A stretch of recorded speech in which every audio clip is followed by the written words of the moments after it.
샬롬. 오늘도 하나님 말씀 앞에 나오신 여러분 환영합니다. 우리 함께 기도하겠습니다. 하나님, 오늘도 우리에게 귀한 말씀 주시니 감사합니다. 이 말씀을 통해서 오늘도 다시 한번 하나님의 자녀다운 명예로운 삶 살기로 결단하오니 말씀 속에서, 말씀 안에서 말씀으로 인도하여 주옵소서. 예수님의 이름으로 기도했습니다. 아멘. 오늘 함께 살펴볼 말씀 출애굽기 23장 1절에서 9절까지 함께 살펴보도록 하겠습니다. 19장부터 등장한 하나님의 법이라는 가장 귀한 것, 이스라엘이 장자 나라로서 지켜야 할 이 하나님의 뜻, 하나님의 법, 이것이 이제 오늘 23장으로 맞춰지게 됩니다.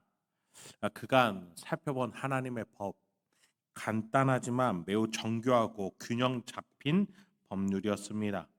이스라엘이 어떻게 살아야 되는지, 하나님의 장자 나라로서 어떻게 명예롭게 살아야 되는지 말해줬어요. 여러분, 거룩해진다는 것은 하나님의 선택과 함께 하나님을 닮아가는 과정과 시간, 의지를 내포합니다.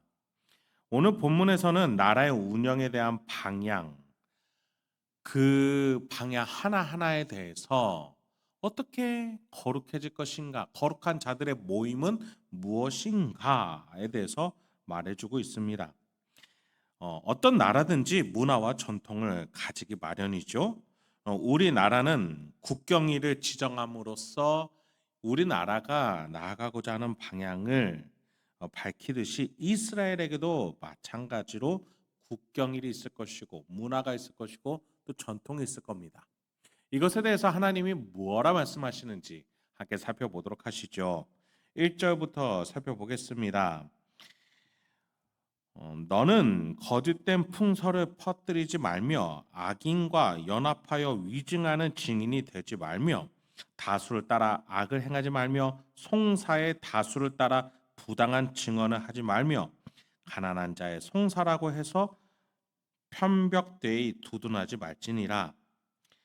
1절부터는 송사, 즉 재판의 과정에 대해서 말해주고 있어요. 자, 여기에서 3절이 좀 독특하죠. 가난한 자의 송사라고 해서 편벽되이, 즉 한쪽에 치우쳐서 판단해서는 안 된다라고 말씀하세요. 자, 우리가 이 전에 살펴봤을 때 하나님이 가난한 자들을 위해서 얼마나 사랑이 있으시고 그들을 눈여겨보시는지에 대해서 보시며, 이 가난한 자들을 향해서 자비를 베풀지 않는 자들 향해 어떠한 심판이 있는지 굉장히 가감없이 말씀하셨던 걸 기억합니다. 그런데 오늘 본문 속에서 가난한 자의 송사라고 해서 봐주는 게 없다라고 말씀하시는 거예요. 즉 하나님 앞에서 가장 우선시 되는 건 뭐예요? 1절을 보면 거짓. 이 거짓을, 이스라엘이 거짓을 가지지 않게 하는 것, 가난보다도 더 중요한 것은 참된 진리, 진실을 품고 살아가는 것임을 말해주고 계시는 것이죠. 그런 점에 있어서 아무리 가난하고 궁핍하고 연약한 처지이다 하더라도 거짓된 것으로 또는 잘못을 덮어 주어서는 안 된다. 참된 것, 진실된 것, 억울함이 있어서는 안 된다라고 말씀하시는 것이죠. 자, 4절부터는 또 다른 주제로 나아갑니다. 네가 만일 내 원수의 길 잃은 소나 나귀를 보거든 반드시 그 사람에게로 돌릴지며 네가 만일 너를 미워하는 자의 나귀가 짐을 싣고 엎드러짐을 보거든 그것을 버려두지 말고 그것을 도와 그 짐을 부릴지니라. 여기에서 하나님께서는 전혀 다른 것 같은 주제로 넘어가시는 것처럼 보여요. 왜냐하면 소와 나귀가 등장하거든요. 그런데 그 앞에 그 소와 나귀가 누구의 것입니까? 내 원수, 내가 생각하기에 원수의 것.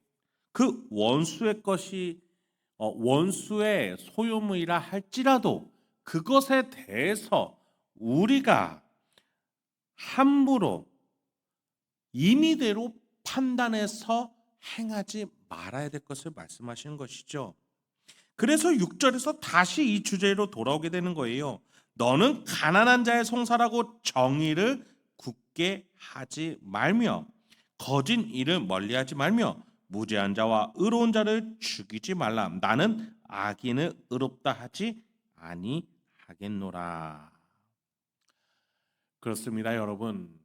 하나님의 나라, 하나님의 장자 나라에게 있어서 가장 중요한 것은 가난한 자를 구제하는 사회 운동이 아니에요. 그 전에 먼저 근거해야 되는 것은 진리입니다. 참입니다. 하나님의 영원히 변치 않는 뜻이라는 그 법에 있습니다. 그 속에서 우리는 가난한 자를 돕고 그 속에서 원수를 사랑하며 그 속에서 품고 또 품으며 서로 함께 살아가는 것이겠죠. 이렇게 거짓을 퍼뜨리지 않고 진리로 하나가 되는 이스라엘 안에서 구절과 같이 이방 나그네를 압제하지 않고 또 10절처럼 6해 동안 너의 땅에 파종하여 그 소산을 거두고 7째 해는 갈지 말고 묵혀두어서 내 백성의 가난한 자들이 먹게 하라는 희년이라는 놀라운 경제 체제와 또 난민 또는 가난한 자들 향한 사회 운동이 일어날 수 있는 거예요. 뭐에 근거해서요? 진리, 하나님의 말씀이라는 바탕, 토대 위에서 말이죠. 여러분, 우리가 아무리 기도와 예배와 교회에서의 활동이 활발하다 하더라도 그 속에 진리가 없다면, 하나님의 말씀이 없다면, 하나님의 질서 있고 일관성 있는 뜻이 아니라면 우리는 다시 한번 고민해 봐야 돼요. 이것이 우리의 의욕은 아닌가? 우리의 욕망은 아닌가? 아무리 선하고 착한 일을 할지라도 우리의 욕망으로 이루어진 것일 수 있기 때문입니다. 이제 하나님께서는 그 다음 주제로 넘어갑니다. 13절입니다. 내가 내게 이른 모든 일을 삼가 지키고 다른 신들의 이름은 부르지도 말며 내 입에서 들리게도 하지 말지니라. 너는 매년 3번 내게 절기를 지킬지니라. 너는 무교병의 절기를 지킬지니라. 내가 내게 명령한 대로 아비벌의 정한 때에 2일 동안 무교병을 먹을지니 이는 그 달에 내가 애굽에서 나왔음이라. 빈손으로 내 앞에 나오지 말지니라. 맥추절을 지킬지니라. 이는 네가 수고하여 밭에 뿌린 것의 첫 열매를 거둠이니라. 수장절을 지키라. 이는 네가 수고하여 이룬 것을 연말에 밭에서부터 거두어 저장함이니라. 내 모든 남자는 매년 3번씩 주 여호와께 볼지니라. 너는 내 제물의 피를 유교병과 함께 드리지 말며 내 절기 제물의 기름을 아침까지 남겨두지 말지니라. 말씀을 마치도록 하겠습니다. 하나님께서는 이렇게 우리에게 이스라엘 백성들에게 하나님의 뜻이 어디를 향하는지에 대해서 말씀해 주고 계세요. 그런 점에 있어서 우리는 오늘까지 절기까지 함께 봤습니다. 이게 주제가 다양하다 보니까 일괄적으로 보기 위해서 제가 오늘 본문보다 좀 더 뒤에 본문까지 함께 읽었어요. 여러분, 하나님께서는 우리의 일상생활과 함께 나라의 운영까지도 함께 어떠한 전통과 문화를 가져야 되는지에 대해서도 우리에게 말씀해 주고 계시는 바가 있으십니다. 우리가 거룩한 자의 모임으로서 어떠한 문화를 가져야 되는지에 대해서 언급하기 위함이죠. 안간에 우리가 크리스마스를 지켜야 된다, 말아야 된다.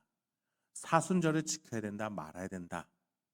이러한 논쟁이 있는 걸 우리는 들을 수가 있습니다. 여러분, 중요한 건 그게 아니에요. 하나님의 뜻을 가지고 이 교회가, 이 민족이, 이 나라가 어떠한 삶을 살고 있는가, 어떠한 일상을 살고 있는가가 중요하다는 사실이겠죠. 여러분, 오늘도 어떠한 일정과 계획과 또 선택 가운데 계십니까? 하나님께서 여러분에게 주신 이 하나님의 뜻을 가지고 나를 창조하시고 구원하셨고 지금도 함께 계신다는 그 뜻을 가지고 지켜내시면서 오늘도 하나님의 자녀답게 명예롭게 살아가실 수 있는 저와 여러분이 되길 소망합니다. 함께 기도하겠습니다. 하나님, 오늘도 우리에게 귀한 말씀 주시니 감사합니다. 이 말씀을 통해서 오늘도 우리가 어떻게 살아야 되는지, 또 각각 곳곳에서 어떠한 방식으로 어떻게 그 상황에 맞게끔 하나님의 뜻대로 살아갈지에 대해서 지혜와 용기를 주셔서 곳곳에서 하나님께 영광이 되는 우리의 삶이 될 수 있도록 인도하여 주옵소서. 예수님의 이름으로 기도했습니다. 아멘.